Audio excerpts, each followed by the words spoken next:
All right, Kwab, let's do this Thunder-T-Wolves Western Conference Finals preview. Listen, subscribe right now to our channel. We're going to be recapping every game after the buzzer right here on the dime. Let's do this. Kwab, let's start with you first, like we typically do. The underdogs. The T-Wolves win this series if blank. The underdogs, crazy. The underdogs. They are underdogs, which is nobody It's not expected crazy. them to The get Thunder's there. the best team in the league. Fair, that's fair. I think the Timberwolves win this series if they get consistent play from Julius Randle to start, and they don't turn the ball over as much as they have in previous series. Against a team like the Thunder, you turn the ball over, you're going to be down 40. It happens that quickly with the amount of wings and defenders they have. We've made the point that they haven't really been in a lot of close games because they blow teams out, and a lot of it is predicated on your defense. You're a really good defensive team. If the Timberwolves make sure they have their ball security and not turn the ball over and just make sure they get shots up every possession, also with how well Julius Randle has been playing and Rudy has been playing on the boards also, it'll help. They should be able to win this series, as I put that in quotes, because I don't know. In your opinion, the T-Wolves win this series if? The T-Wolves win the series if they could shut down the others. And by the others, I mean the Case and Wallaces, the Wiggins, the Isaiah Joes, those players. Because right now we're seeing in the playoffs with the Thunder specifically, like they don't have a lot of help outside of SGA sometimes and J-Dub. When J-Dub struggles, like this team does not score the basketball at all unless SGA is like, really doing something. They won a game in Denver where I think it was Wiggins and Case and Walls had where their second leading scorer was 11 points. Don't quote me, Thunder fans, but it was something like that. It was something like that, yeah. So for me, it was like we got our fact checked. Our kids are looking that up right now. But for me, it was like, I've recognized in these playoffs that the Thunder actually have a pretty hard time scoring the basketball in the half court.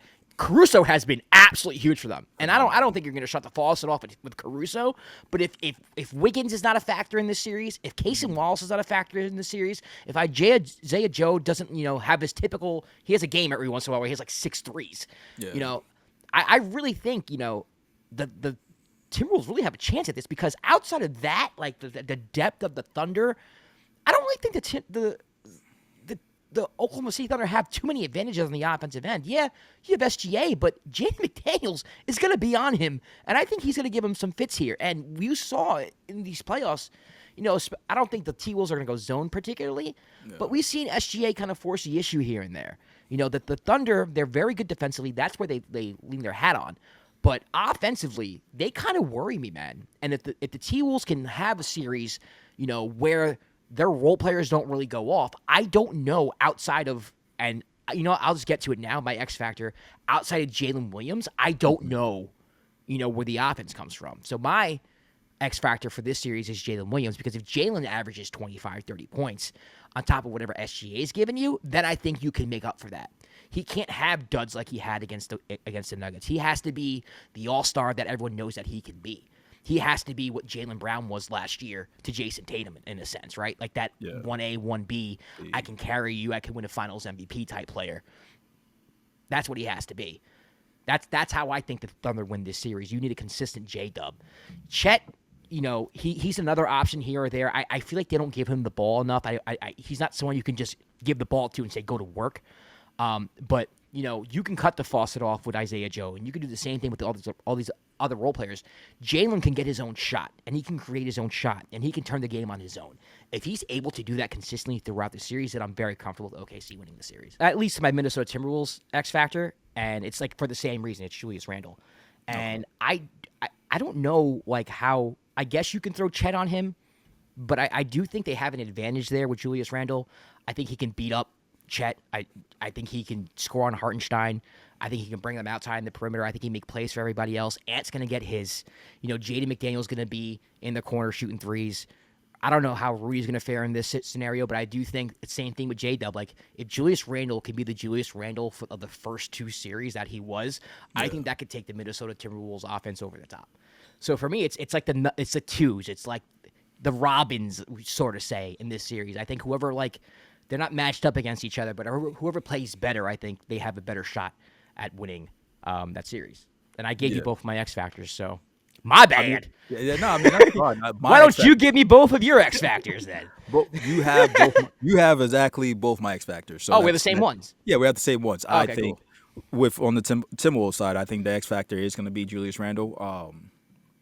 I don't know who his matchup is going to be exactly. Like, are they going to throw Chet on him, or they maybe throw Isaiah Hartenstein on him and then put Chet on Rudy and have him help? Are they going to put J-Dub on him, who J-Dub has been able to guard bigger players? Are they going to throw Caruso on him when that's that's a valid question, which is absolutely insane. Or are they going to throw the defensive player Caruso on him, which might be the case also. You know what I mean? Sometimes. Caruso comes off the bench. But yeah. He comes off the bench. They might throw him in the starting lineup just for you never know. The way he's been shooting, too, has been crazy. But what Julius Randle has been able to do this playoff series has been just amazing. I feel like a lot of people kind of doubted this when this trade went through with Cat and Julius Randle. We all had question marks about the fit with him on the front line, and since the second half of the season, as he's gotten healthy and as he's played well in the playoffs, you see how well he fits with this team and with Ant. You're hoping you get consistent play from everybody else, like from the Naz Reeds and Nickeil Alexander-Walker and all that, but you expect to get superstar game from Ant, and then, like you said, a Robin efficient game from Julius Randle, how he's been playing all series. And he's not only been scoring, rebounding, but also assisting. You know more than anybody else as a Knicks fan.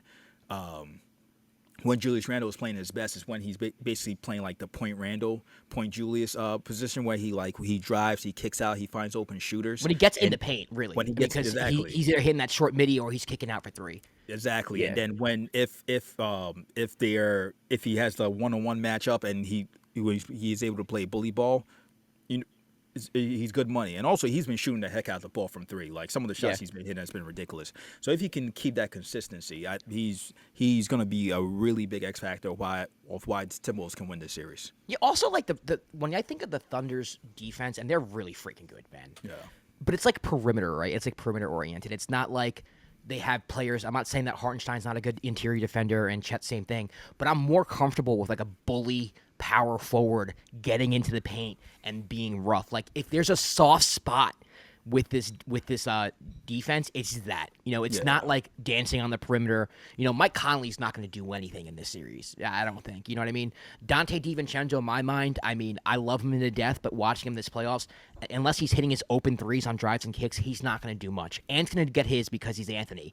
Yeah. But Julius and even Naz Reid are going to have to get inside and do their thing. And, I think also a big factor here is who wins the battle of the boards between Rudy Gobert and Isaiah Hartenstein. That's another one. If Rudy's getting offensive rebounds and getting extra possessions, that's huge for Minnesota. And if Hartenstein's doing the same thing for OKC, that's huge for OKC. So I think whoever controls the glass here is going to be a big factor of who wins this series. I think this series is a lot closer than some people who I've seen say. I see a lot of people taking OKC comfortably. I don't I've gone back and forth with this one too. I've gone back and forth with both the Knicks-Pacers series and this one as well. There's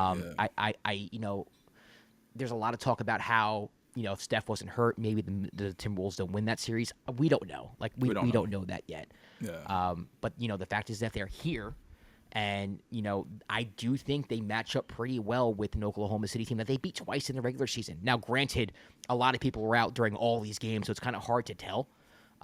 But I do think, it's possible here. So let me get your prediction, Kwab.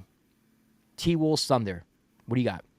I have the Thunder winning the series in 6. Again, just like I predicted when we did Knicks Pacers. I wouldn't be surprised if the T-Wolves win this series. Yeah. I just won't, because the T-Wolves have been playing really, really well throughout the playoffs, and every players have been stepping up in terms of Julius Randle. Ant has been playing crazy, son of Jordan.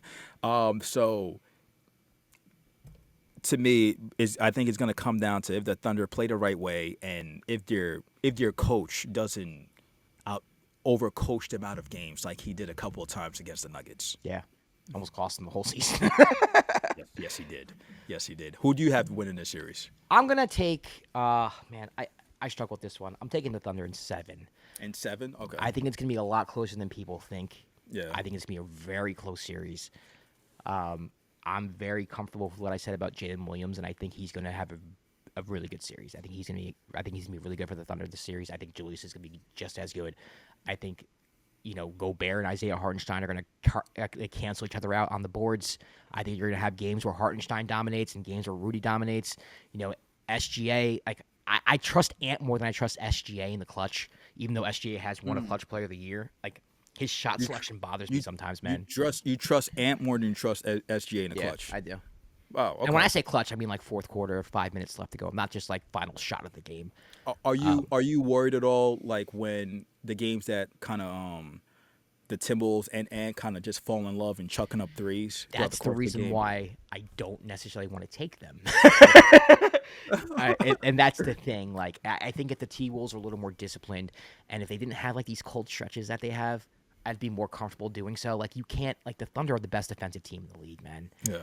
That's not going to fly at all. And, the Warriors last series couldn't penalize them because they didn't have the offensive capabilities without Steph Curry.